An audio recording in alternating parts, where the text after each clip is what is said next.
जय हिंद दोस्तों, welcome to one class. आज हम आईबी एग्जाम के लिए जनरल स्टडीज का एनालिसिस देखने वाले हैं। अभी तक हमने करंट अफेयर्स, एप्टीट्यूड और रीजनिंग के लिए एनालिसिस देखे हैं। अभी देखिए दोस्तों, जो अभी आने वाली 25 की एग्जाम है उसके लिए हम जनरल स्टडीज का पीवाईक्यू बेस्ड एनालिसिस देखने वाले हैं। जैसे कि कितने क्वेश्चंस आए थे कौन से पार्ट पे। तो अभी देखिए 24 में जो एग्जाम हुआ था लास्ट ईयर, तो उसमें अराउंड 8 शिप्स थे। अभी हम देखने वाली है, देखिए इकोनॉमी, ये मोस्ट इंपॉर्टेंट टॉपिक है। उसमें क्या क्या है, बजट है, सर्वे है, गवर्नमेंट स्कीम्स पे क्वेश्चंस आ रहे हैं, रिपोर्ट्स पे क्वेश्चंस आ रहे हैं। तो अभी देखिए बच्चों, जनरल स्टडीज में अराउंड कितने क्वेश्चंस आते हैं, अराउंड 20 क्वेश्चंस आते हैं। तो हर एक टॉपिक पे, जैसे कि हम पढ़ते हैं economy, polity, history, environment, science and tech. अभी 20 क्वेश्चंस के लिए आपको 5 to 6 टॉपिक्स पढ़ने हैं। तो इसका कॉस्ट बेनिफिट रेशो थोड़ा सा कम है। तो आपको ये पता होना चाहिए to the point and to the precise आपको कौन से टॉपिक्स करने हैं अच्छे से। ओके, हर एक टॉपिक इंपॉर्टेंट है, फिर भी कॉस्ट बेनिफिट रेशो के लिए कौन से टॉपिक करने चाहिए, क्या एनालिसिस है। ओके, देखिए अभी पॉलिटी में कितने क्वेश्चंस आए थे, 32 क्वेश्चंस आए थे। तो उसके बाद आता है history and art and culture. तो ये दोनों मिला के अराउंड 54 क्वेश्चंस होते हैं। तो देखिए बच्चों, कौन सा टॉपिक इंपॉर्टेंट बन जाता है हमारे लिए। History and art and culture में क्या क्या है, एंशिएंट हिस्ट्री, मिडिवल हिस्ट्री, इस पे बहुत सारे क्वेश्चंस आ रहे हैं। 21 में भी देखिए यहाँ पे होगा, हिस्ट्री पे अराउंड 19 क्वेश्चंस आए थे। और देखिए यहाँ पे first part is art and culture, तो यहाँ पे 31 क्वेश्चंस आए थे। तो अराउंड यहाँ पे भी 50 क्वेश्चंस बन जाता है दोस्तों। ओके, ठीक है बच्चों, तो history and art and culture ये इंपॉर्टेंट पॉइंट बन जाता है आने वाले एग्जाम के लिए। Okay, next is geography and agriculture. तो ज्योग्राफी, एग्रीकल्चर एंड एनवायरमेंट, ये तीनों मिला के 27 क्वेश्चंस आ रहे हैं। तो यहां से कहा कौन से टॉपिक पे क्वेश्चंस आते हैं। ज्योग्राफी पे देखिए, जैसे कि मैपिंग है, रिवर्स है, उसके बाद हिमालयस है, माउंटेन्स है, इस पे फैक्चुअल बेसिस पे क्वेश्चंस आ रहे हैं बच्चों। तो हमें आईबी के लिए प्रिपेयर करते वक्त ये ध्यान में रखना है कि कुछ प्रिसाइज और टू द पॉइंट पढ़ाई करनी है। हमें ऐसे नहीं है कि सब लेके बैठे और पूरे टॉपिक को और पूरे सब्जेक्ट को पढ़ लिया।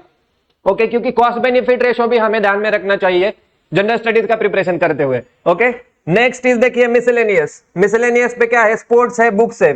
स्पोर्ट्स जैसे कि अभी ओलंपिक पे क्वेश्चन आया था 2024 ओलंपिक पेरिस में, ऐसे है, बुक के ऑथर के नाम आते हैं कभी।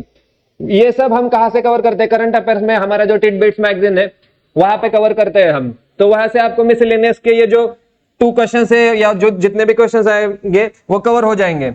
देखिए अभी साइंस एंड टेक पे एक भी क्वेश्चन नहीं आया था, तो ये स्किप करना है। और इस साल के एग्जाम के लिए साइंस एंड टेक पे एक भी क्वेश्चन नहीं आएगा, ऐसे नहीं होगा बच्चों। तो हमें साइंस एंड टेक के बेसिक कंसेप्ट करने हैं। जो भी सिंपल क्वेश्चन आए, जो सभी बच्चे कर सकते हैं, उसके आंसर आपको आने चाहिए। ऐसी तरह हम पढ़ाई करेंगे। ओके, नेक्स्ट इज अभी 21 के एग्जाम का एनालिसिस देखेंगे हम बच्चों। देखिए ये 9 शिफ्ट में एग्जाम हुआ था, ठीक है, उसमें भी इतने 7 to 8 टॉपिक्स है, इस पे क्वेश्चंस आए थे। तो अभी अराउंड देखिए art and culture and history पे अराउंड 31 एंड 19 लाइक 50 क्वेश्चंस आए थे। ओके, ठीक है बच्चों। उसके बाद ज्योग्राफी एंड एग्रीकल्चर।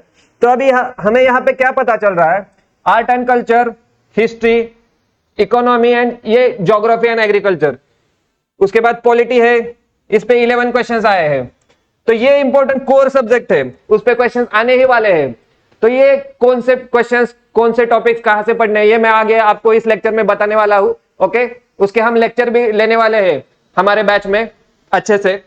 ओके, ठीक है। उसके बाद आता है मिसलेनियस पे, स्पोर्ट्स एंड बुक्स पे 25 क्वेश्चंस आए थे, ठीक है। उसके बाद एनवायरमेंट में यहाँ पे देखिए 9 क्वेश्चंस आए थे। तो कहां से क्या पढ़ना चाहिए, किसको हाईएस्ट वेटेज है, क्या पढ़ लेना चाहिए, ये अभी हम देखेंगे आने वाले एग्जाम के लिए। ओके, तो अराउंड 75% जो जनरल स्टडीज के क्वेश्चंस हैं, जो 21 और 24 के एग्जाम जो हुई थी उसमें आए थे, वो कहां से थे, तो वो यही 4 टॉपिक्स पे थे। देखिए बच्चों, यही 4 टॉपिक इंपॉर्टेंट टॉपिक्स है, ये अच्छे से करने हैं 4 टॉपिक्स हमें, जिसमें है आर्ट एंड कल्चर, हिस्ट्री। जो भी जनरल स्टडीज की पढ़ाई कर रहा होगा बच्चा, कोई यूपीएससी है, स्टेट सर्विसेज के लिए पढ़ाई कर रहा है, तो उसे बेसिक कंसेप्ट पता होते हैं। तो डरने की कोई जरूरत नहीं है, अच्छे से बेसिक कंसेप्ट कर लीजिए, आपको क्वेश्चंस के आंसर देना इजी से आ जाएगा। General geography, agriculture and environment, इस पे कितने क्वेश्चंस आए थे? 65। तो ये भी इंपॉर्टेंट टॉपिक बन जाता है। उसके बाद आता है इकोनॉमी। देखिए इकोनॉमी पे 53 क्वेश्चंस है, पॉलिटी में 43 क्वेश्चंस है। तो ये 4 टॉपिक आप अगर अच्छे से पढ़ लेते हैं तो 20 में से आपको 13-14 क्वेश्चन सॉल्व हो सकते हैं। ओके, नेक्स्ट इज, देखिए अभी हम कौन से टॉपिक क्या क्या करना है, जनरल स्टडीज की स्ट्रेटेजी क्या चाहिए, हर एक सब्जेक्ट का हम देखेंगे। इन डेप्थ एनालिसिस कैसे करने हैं, क्या क्वेश्चंस आने वाले हैं, कहां से करना है। ओके, नेक्स्ट इज, अभी पहले देखिए हिस्ट्री है, तो मैक्सिमम वेटेज हिस्ट्री में किस कहां पे दिया है? Ancient history, medieval history and art and culture. तो कैसे क्वेश्चंस आते हैं एंशिएंट हिस्ट्री पे? कुछ फैक्चुअल क्वेश्चंस हैं हिस्ट्री में। मोस्टली देखो बहुत सारे डिनेस्टीज है, उसके रूरल्स है, तो ये रूरल के ईरा में क्या हुआ। आर्ट एंड कल्चर में आर्किटेक्चर है, तो आर्किटेक्चर में बहुत सारे क्वेश्चंस आते हैं। जैसे मिडिवल में एक क्वेश्चन आया था, हुमायूंस टॉम पे 2 to 3 क्वेश्चंस आए थे लास्ट ईयर के एग्जाम में। तो यहां से पढ़ना है आपको अच्छे से। आर्किटेक्चर ये इंपॉर्टेंट टॉपिक है। उसके बाद रूलर के नेम, उसके ईरा में क्या क्या हुआ, ये इंपॉर्टेंट टॉपिक्स है। ओके, तो ये सब टॉपिक्स आपको पढ़ने हैं एंशिएंट एंड मिडिवल में। तो क्या करना चाहिए आपको, कहां से करना है? तो ये लुसेंट जी के बुक है, इसमें जो जो एंशिएंट एंड मिडिवल का जो दिया है तो वो पढ़ लीजिए। उसके बाद आपको स्पेक्ट्रम करना है। मॉडर्न पे भी कुछ क्वेश्चंस आते हैं 2-3, तो स्पेक्ट्रम से वो मॉडर्न हिस्ट्री पढ़ लीजिए। आपने किया होगा लाइक यूपीएससी के लिए, नहीं तो स्टेट सर्विसेज के लिए, उसकी सिर्फ रिवीजन की कर लीजिए तो इनफ हो जाएगा। पर आर्ट एंड कल्चर लुसेंट से कर लीजिए, फैक्चुअल डेटा अच्छे से कर लीजिए, तो आपको मैक्सिमम हिस्ट्री में मार्क्स आ जाएंगे। ओके, नेक्स्ट पॉइंट है क्वेश्चंस कैसे आते हैं। देखिए बच्चों, अभी एक हिस्ट्री का क्वेश्चन लिया है मैंने, एंशिएंट हिस्ट्री से क्वेश्चन है। तो ये क्वेश्चन में देखिए, ये जैनिज्म में क्वेश्चन है, consider the following statement regarding Jainism. तो ट्रू क्या क्या है ये देखना है। तो question is 24 tirthankaras were responsible for the origin and development of Jain religion and philosophy. Okay, तो जैन रिलीजन एंड फिलोसॉफी का जो है क्वेश्चन, उसमें 24 तीर्थंकरस थे, ये हम सभी को पता है। ओके, तो ये स्टेटमेंट सही है, बेसिक कंसेप्ट है। देखिए कोई भी वेल लर्न आदमी होगा तो उसे पता है, तो डरने की तो कोई जरूरत नहीं है। बहुत सारे बच्चे कहते हैं आर्ट एंड कल्चर बहुत डिफिकल्ट है सर, हम नहीं कर सकते, ऐसे कुछ भी नहीं है, सिंपल क्वेश्चंस आते हैं एग्जाम में। Okay, next is Jains do not believe in the Vedas, okay, but they admit the existence of a soul. तो जैनिज्म का जहां से लाइक स्टार्ट हुआ था, उसमें एक ही डिफरेंस था हिंदुइज्म और जैनिज्म में, कि जैन्स जो थे वो वेदास पे बिलीव नहीं करते थे। ये ट्रू है, ये तो पता है आपको। उसके बाद और एक सिमिलरिटी है, तो हिंदुइज्म और Jainism both existence of soul पे बिलीव करते थे। ओके, तो ये स्टेटमेंट भी ट्रू है। नेक्स्ट इज 22nd तीर्थंकर was Parshvanath, followers of Parshvanath वोर ए वाइट गारमेंट। तो अभी मुझे ये पता नहीं है, ऐसे कंसीडर करके चलते हैं, ठीक है। तो नेक्स्ट क्वेश्चन देखते हैं, नेक्स्ट स्टेटमेंट देखते हैं। उसमें है 24 तीर्थंकर वाज वर्धमान महावीर, ये तो सभी को पता है। ओके, तो ये 3 स्टेटमेंट, फर्स्ट, सेकंड और फोर्थ स्टेटमेंट सही है। तो ये फर्स्ट, सेकंड एंड फोर्थ देखो आंसर आ जाता है। फिर भी अगर इसमें एलिमिनेशन में नहीं होता है तो आपको ये पता है, ए वाइट गारमेंट पार्श्वनाथ के फॉलोअर्स थे वो। ये स्प्लिट कब हुआ था? चंद्रगुप्त के टाइम, चंद्रगुप्त मौर्य जो था उसका स्प्लिट हुआ था जैनिज्म में। तो ये दोनों लाइक जो दिगंबर और श्वेतांबर थे उनका स्प्लिट हुआ था। तो हमें ये पता होना चाहिए कि पार्श्वनाथ के टाइम चंद्रगुप्त ये कंटेम्प्रेरी है क्या, अगर नहीं है तो ये स्टेटमेंट गलत है।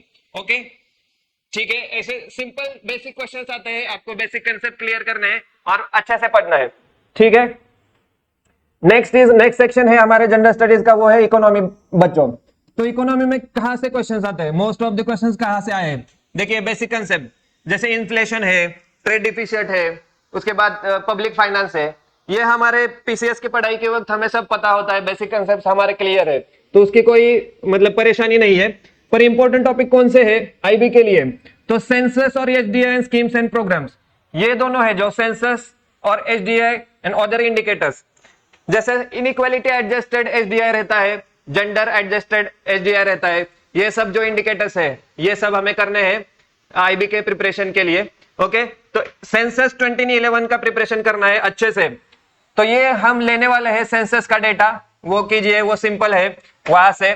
और बजट पे जो आपके खुद के नोट्स होंगे बजट और सर्वे के, वही रिवाइज कीजिए, वही इनफ हो जाएगा। इकोनॉमी पे जो 2-3 क्वेश्चंस आते हैं, 4 क्वेश्चंस आएंगे, उसमें से देखिए बच्चों एक क्वेश्चन सेंसस पे कंपलसरी आएगा, तो सेंसस कीजिए ही।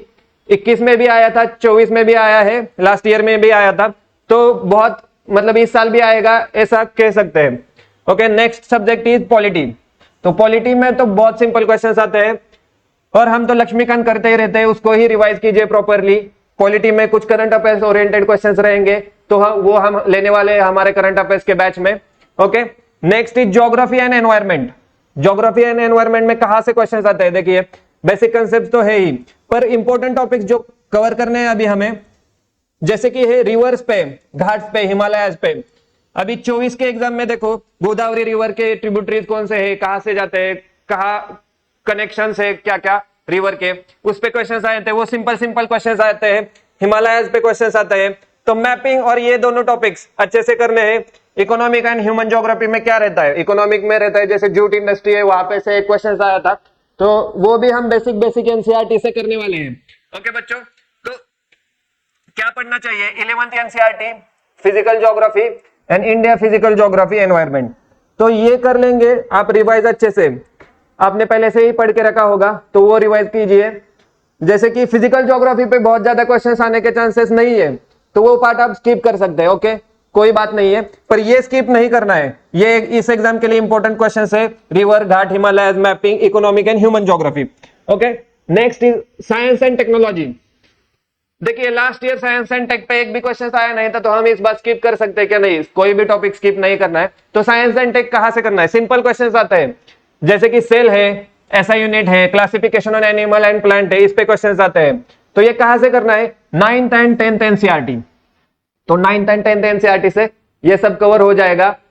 उसके बाद टेक्नोलॉजी पे जो क्वेश्चंस है, टेक्नोलॉजी पे करंट अफेयर्स लिंकेजेस के क्वेश्चंस आते हैं मोस्टली। वो जब आप करंट अफेयर्स की बैच पढ़ रहे हो, नहीं तो कोई मैगजीन पढ़ रहे हो, हर मंथ का मैगजीन आपको रिवाइज करना है, वहां से आपको current affairs oriented questions cover हो जाएंगे। तो मेरा ओवरऑल सजेशन क्या रहेगा, देखो कॉस्ट बेनिफिट रेशियो देखना चाहिए। जनरल स्टडीज के 20 क्वेश्चंस के लिए 6-7 सब्जेक्ट्स आपको पढ़ने हैं। 6-7 में से क्या करना है,